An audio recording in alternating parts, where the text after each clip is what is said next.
അവർ അശ്രദ്ധരാണ്. ആ അശ്രദ്ധയുടെ കാരണവും കൂടി അള്ളാഹു വിശദീകരിച്ചു സൂറത്തുൻ നഹ്ലിൽ.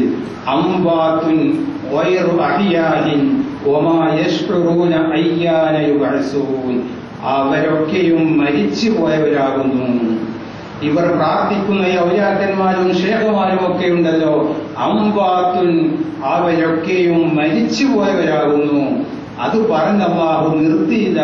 ഗൈറു അഹ്യാഇൻ, ജീവനില്ലാത്തവരുമാകുന്നു. മരിച്ചു പോയവരെന്ന് പറഞ്ഞാൽ തന്നെ കാര്യം വ്യക്തമാണ്. എന്നിട്ട് അതൊന്നുകൂടി അല്ലാഹു വിശദമാക്കി. ഗൈറു അഹ്യാഇൻ, ജീവനില്ലാത്തവരുമാകുന്നു.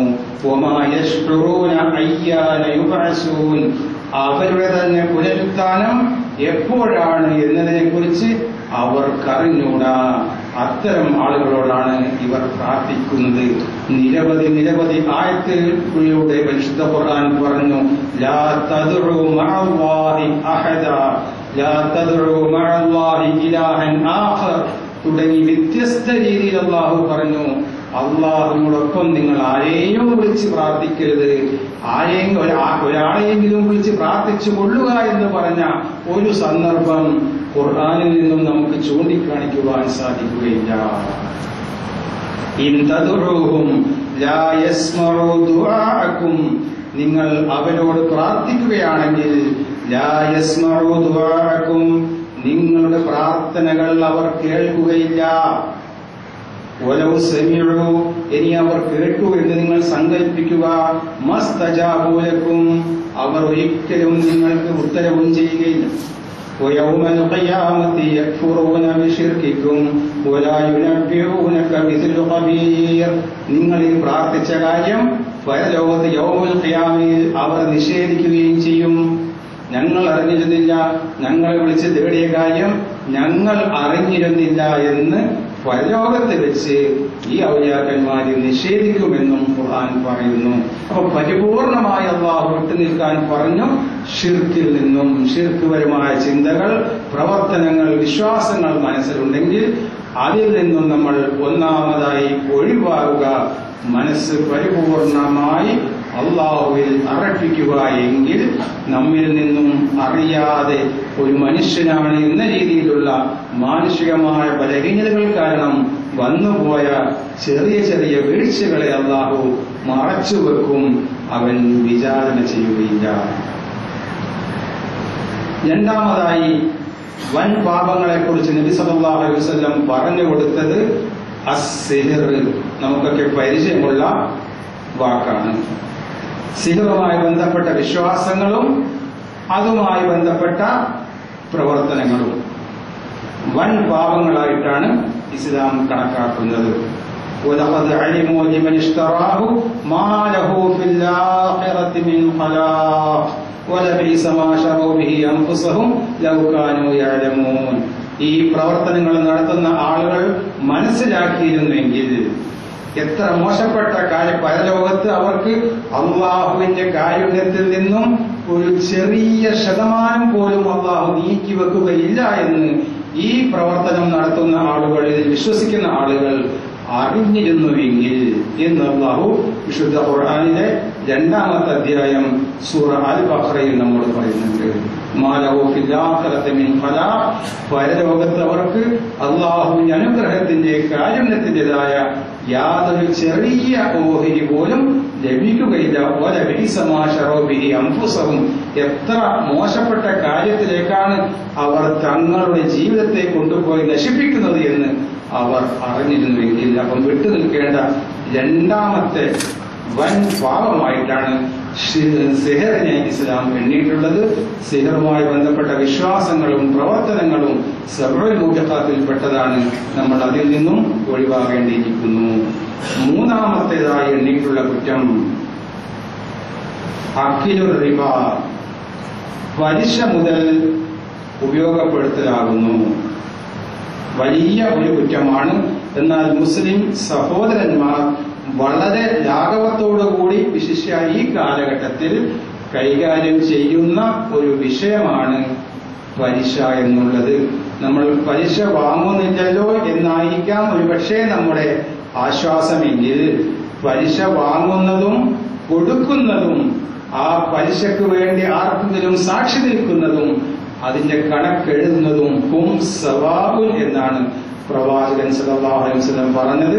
കുറ്റത്തിന്റെ കാര്യത്തിൽ അല്ലാഹുവിന്റെ ശാപത്തിന് കോപത്തിന് വിധേയമാകുന്ന കുറ്റമാണ് പലിശ വാങ്ങുക, പലിശ കൊടുക്കുക, അതിന് സാക്ഷ്യം വഹിക്കുക, അതുമായി ബന്ധപ്പെട്ട കണക്കുകൾ എഴുതുക. ഖാലഹും സവാഉൻ, കുറ്റത്തിന്റെ വിഷയത്തിൽ എല്ലാവരും സമന്മാരാണ് എന്ന് നബി സല്ലല്ലാഹു അലൈഹി വസല്ലം പറയുകയുണ്ടായി.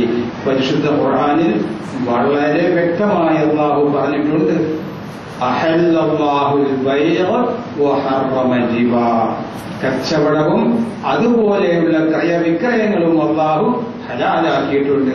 വഹറമ റിബ, പലിശ ഹറാമാണ് എന്ന് വളരെ വ്യക്തമായ ഖുർആനിൽ പറഞ്ഞ ആ പലിശയുമായി ബന്ധപ്പെട്ട ഇടപാടുകളിൽ നിന്നും നമ്മൾ പരിപൂർണമായി വിട്ടുനിൽക്കേണ്ടതുണ്ട്. അല്ലെങ്കിൽ പലിശയുമായി ബന്ധപ്പെട്ടതിന് കുറ്റമുണ്ട്. നമ്മൾ അറിയാതെ വന്നുപോയ മറന്നുപോയ അള്ളാഹു മറച്ചു വെക്കുമെന്ന് വിചാരണ ചെയ്യുകയില്ല എന്ന് നമ്മോട് വാഗ്ദാനം ചെയ്ത ആ കുറ്റങ്ങളും കൂടി വിചാരണയ്ക്ക് വിധേയമാക്കപ്പെടും, കുറ്റം ഇരട്ടിക്കും. നാലാമതായി അഖ്ദ് മാലൽ യതീം, അനാഥകളുടെ മുതലുകൾ അവരറിയാതെ അവരെ ചൂഷണം ചെയ്തുകൊണ്ട് നമ്മുടെ അക്കൗണ്ടുകളിലേക്ക്, നമ്മുടെ പോക്കറ്റുകളിലേക്ക്, നമ്മുടെ ക്യാഷ് ബാലൻസുകളിലേക്ക് മാറ്റുക. സമൂഹത്തിൽ അതും ചെറിയ തോതിലെങ്കിലും നടന്നു വരുന്നുണ്ട്.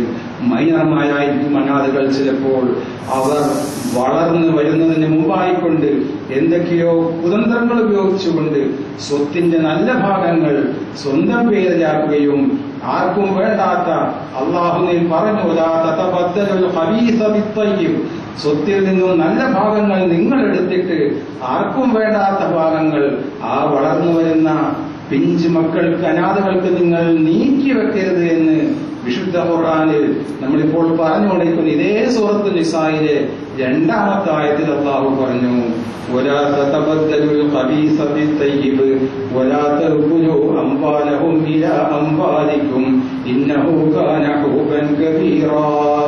യാതൊരു കണക്കും വെക്കാതെ അവരുടെ സ്വത്തും നിങ്ങളുടെ സ്വത്തുമൊക്കെ കൂട്ടിക്കുഴച്ചുകൊണ്ട് നിങ്ങൾ ഉപയോഗപ്പെടുത്തുകയും അവസാനം എന്തെങ്കിലുമൊക്കെ കൊടുത്തിട്ട് നിങ്ങളുടെ ഷെയർ ഇതാണ് എന്ന് പറഞ്ഞിട്ട് അവരെ അയക്കുകയും ചെയ്യരുത്. വ്യക്തമായ കണക്ക് നിങ്ങൾ വെക്കണം.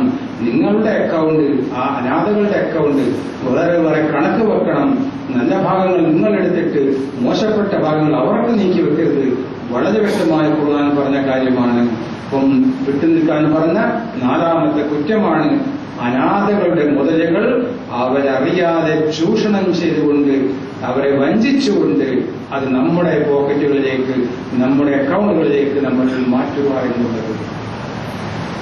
അടുത്തതായി നബി സല്ലല്ലാഹു അലൈഹി വസല്ലം വിശദീകരിച്ചു കൊടുത്തു, ഖദ്ഫുൽ മുഹ്സിനാത്തിൽ മുഅ്മിനാത്തിൽ ഗാഫിലാത്തി, പതിവ്രതകളായ സദ്വൃത്തകളായ നല്ലവരായ സ്ത്രീകളെ കുറിച്ച് അപവാദങ്ങൾ പറഞ്ഞു വരുത്തുകയാണ്, പ്രചരിപ്പിക്കുകയാണ്. നമുക്കറിയാം ആയിഷ റളിയല്ലാഹു അൻഹായെ കുറിച്ചുള്ള അപവാദ പ്രചരണം വിശുദ്ധ ഖുർആനിലെ സൂറത്തുൽ നൂറിൽ ഒരുപാട് ആയത്തുകൾ ഉപയോഗപ്പെടുത്തിക്കൊണ്ട് അള്ളാഹു വിശദീകരിച്ച ഒരു കുറ്റകൃത്യമാണ്. അത്തരം വർത്തമാനങ്ങൾ ഒരുപക്ഷെ നമ്മൾ പറഞ്ഞു പരത്തുന്നില്ലായിരിക്കാം. പക്ഷേ ആരെക്കുറിച്ചെങ്കിലും, ഏതെങ്കിലും ഒരു സ്ത്രീയെ കുറിച്ച് അവൾ അങ്ങനെയാണ് ഇങ്ങനെയാണ് എന്നൊക്കെ പറഞ്ഞിട്ട് നമ്മളോട് സംസാരിക്കാൻ വരുമ്പോൾ നമ്മൾ പ്രതികരിക്കേണ്ട വിധവും കൂടി ഖുർആൻ നമുക്ക് പഠിപ്പിച്ചു തന്ന്, മാനകൂനു ലനാ അൻ നതകല്ലമ ബിഹാദാ സുബ്ഹാനക ഹാദാ ബുഹ്താനുൻ അദീം. ചങ്ങാതി, സഹോദര, ഇത് നമ്മൾ പറയാൻ പാടില്ലാത്ത വർത്തമാനമാണ്. ഒരുപക്ഷെ ഇതിൽ വല്ല കളവുമൊക്കെ ഉണ്ടായിരിക്കാം. അതുകൊണ്ട് ഈ സംസാരം നമുക്ക് വിട്ടേക്കാം. നാം മറ്റു